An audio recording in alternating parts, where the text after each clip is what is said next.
Bonsoir à tous, bienvenue dans votre journal. Les titres de ce 5 décembre. Série noire sur les routes du Loir-et-Cher. Le département déplore 43 morts depuis le début de l'année.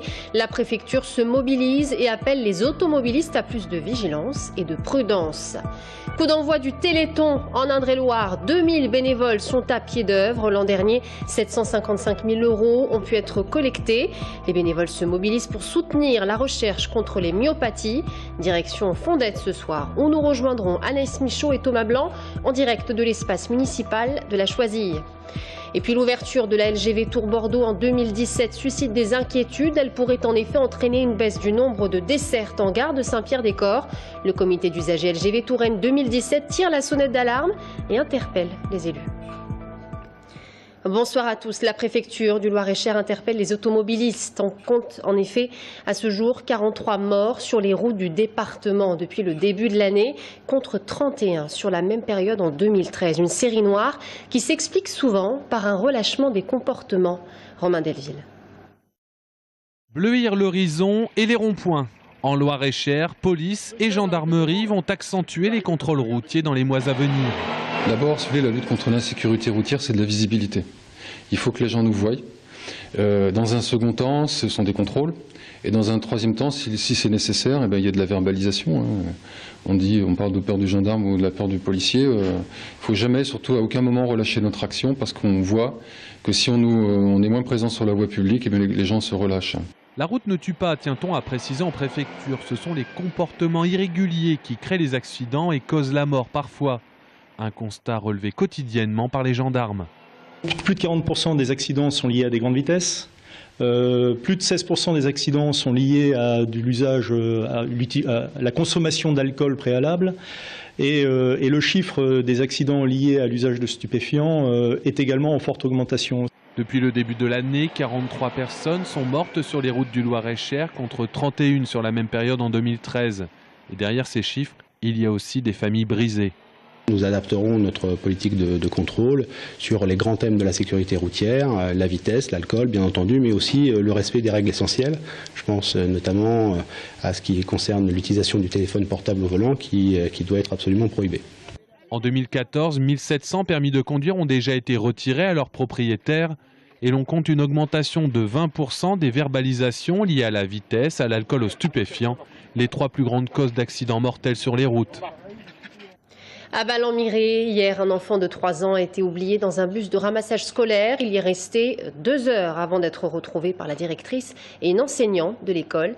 Ni l'accompagnateur ni le chauffeur n'ont remarqué qu'il était toujours assis à sa place dans le bus. La mairie s'emploie à mettre en place, je cite, une procédure extrêmement drastique pour que cela ne se reproduise plus. Ses proches lui rendront demain à Périgny, dans le Loir-et-Cher, un hommage. C'est demain que seront célébrées les obsèques de l'élu de Vendôme qui a disparu le 24 juillet dernier dans le crash d'Air Algérie. Par ailleurs, c'est à Thonon, en Haute-Savoie, qu'auront lieu les obsèques de Patrick Sellier qui accompagnait Frédéric Tricot au Burkina Faso.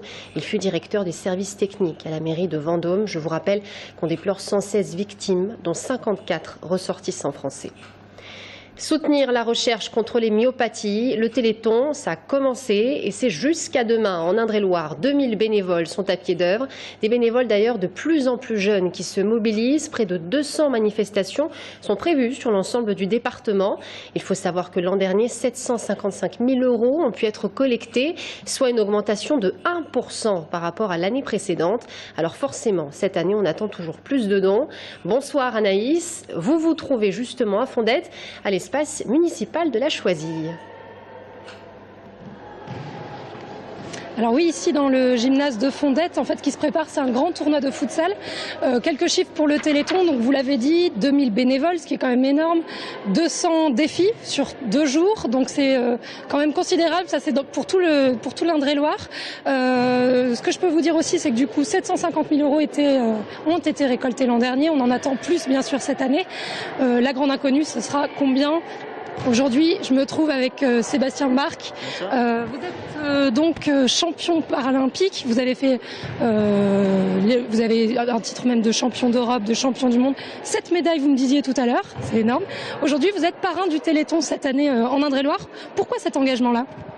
Cet engagement parce que, en effet, vous l'avez dit, hein, ça fait longtemps que je suis concerné par le handicap, au départ par le sport, mais voilà, on est une grande famille. Ce qui était important aujourd'hui, c'était d'accepter avec grand plaisir, bien sûr, cette mission, parce qu'il est important, comme vous l'avez dit, par rapport à vos chiffres, encore cette année de tous se mobiliser pour dans cette nouvelle édition du Téléthon. Vous, en tant que handicapé, comment vous voyez justement ce mouvement solidaire chaque année en France? Je pense qu'il n'y a quand même pas beaucoup d'équivalents dans le monde. C'est vrai que c'est immense à mes yeux. Enfin, voilà, comme toute personne, j'ai suivi chaque année ces éditions. On arrive quand même aujourd'hui à la 28e, et je crois que c'est un grand rendez-vous pour tous les Français chaque année. Il faut voir les moyens qui sont déployés par l'AFM, et puis de voir tous les bénévoles que ça peut mobiliser, tout le monde associatif qui est présent durant ce week-end important, et puis de voir que le résultat est énorme. Je dirais des chiffres qui peuvent faire tourner la tête de nos jours, mais qui sont indispensables pour lutter contre ces maladies génétiques et l'handicap. Je vous remercie beaucoup. Alors, je vais vous faire juste une petite proposition de défi à aller voir. Il y en a un qui est un petit peu particulier et qui risque d'être spectaculaire. C'est celui qui se passera demain toute la journée, place Jean Jaurès à Tours. En fait, c'est le Spéléo Club de Touraine qui va se relayer. Les membres du Spéléo Club vont se relayer pour monter à une corde de 60 mètres qui sera accrochée en haut d'une grue. Et l'idée, ce sera de parcourir en tout 5 km. Voilà. Et si vous voulez aussi être acteur de cette recherche contre les maladies, vous pouvez vous aussi participer en faisant un don. Un seul numéro à connaître, le 3637. Merci beaucoup Anaïs Michaud. Vous étiez avec Thomas Blanc en direct de l'espace municipal de la Choisie à Fondettes. Et pour soutenir la recherche contre les myopathies, appelez le 3637 ou faites un don sur téléthon.fr. L'ouverture de la LGV Tours-Bordeaux en 2017 suscite des inquiétudes. Elle pourrait en effet entraîner une baisse du nombre de dessertes en gare de Saint-Pierre-des-Corps et donc faire diminuer l'offre de voyage en direction de Paris. Aujourd'hui, le comité d'usagers LGV Touraine 2017 interpelle les élus et leur demande de se mobiliser sérieusement. Florent Carrière. Ils sont plus de 4000 Tourangeaux à se rendre quotidiennement à Paris pour leur travail via le TGV.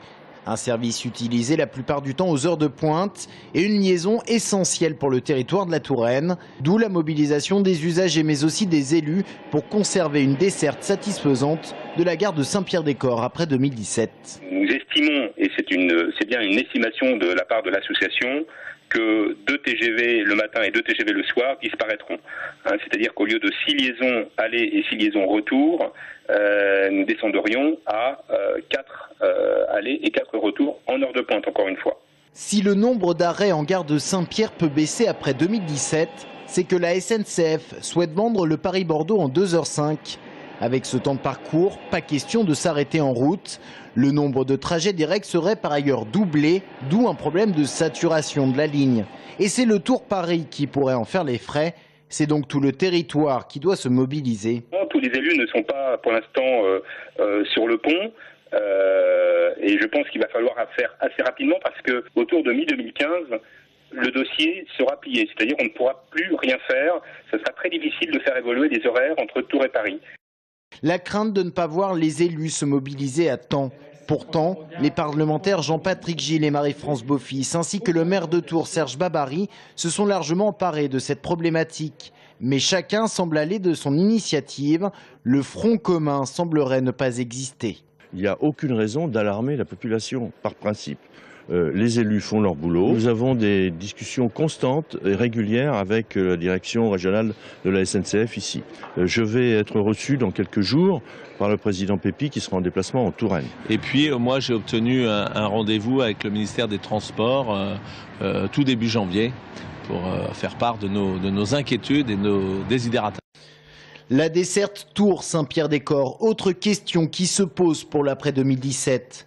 Car les TGV qui s'arrêteraient en terre tourangelle pourraient ne desservir que Saint-Pierre-des-Corps, alors qu'aujourd'hui certains TGV font leur terminus à Tours. Il s'appelle Kiyomi Mikuni. Il est aujourd'hui l'un des grands chefs reconnus dans le monde entier et il participe au premier salon du livre gastronomique de Tours qui se tient tout au long du week-end dans le péristyle de l'hôtel de ville. Un chef japonais qui s'inspire beaucoup de la gastronomie française dans l'ensemble de ses créations. On l'écoute au micro de Fatima Kiati et Guillaume Leron. J'ai travaillé 8 ans en France. j'ai découvert que le Japon et la France étaient assez similaires sur le plan gastronomique. Nos cuisines sont délicates et nous avons aussi une manière de déguster les plats qui se ressemblent beaucoup. Mes amis français m'appellent le japonais perdu. Ça se voit que je suis japonais, mais au fond de moi, je suis très français en fait. Et on termine ce journal avec un mot de sport pour vous dire que le Tour FC affrontera demain le Stade Bordelais en Coupe de France au Stade Sainte-Germaine à 17 h. Le Tour FC toujours 19e au classement avec 13 points. Les Tourangeaux se préparent très sérieusement à affronter cette équipe de CFA, comme nous l'explique l'entraîneur Alexandre Dujeu. On l'écoute. Je pense que c'est une équipe de CFA qui a de bons joueurs, qui a d'anciens pros. Il y a d'anciens pros qui figurent dans cet effectif-là. Donc si on ne fait pas un match sérieux, on va avoir des difficultés. Voilà, moi l'idée c'est de se qualifier en prenant les choses vraiment à bras le corps. Et c'est pour ça qu'on a les supervisés, c'est pour ça qu'on a filmé le match, c'est pour ça qu'on se prépare bien cette semaine, qu'on fait une semaine classique. Voilà, c'est pour... on respecte cette équipe, bien évidemment. Et c'est ainsi que s'achève ce journal. Merci à tous de nous avoir suivis. Dans un instant, l'invité de la rédaction, Yolande Delacruz, la présidente de la Fondation Rappelé, viendra nous parler d'une souscription qui a été lancée auprès du grand public pour financer un débitmètre. On vous en dit plus dans quelques instants. À tout de suite.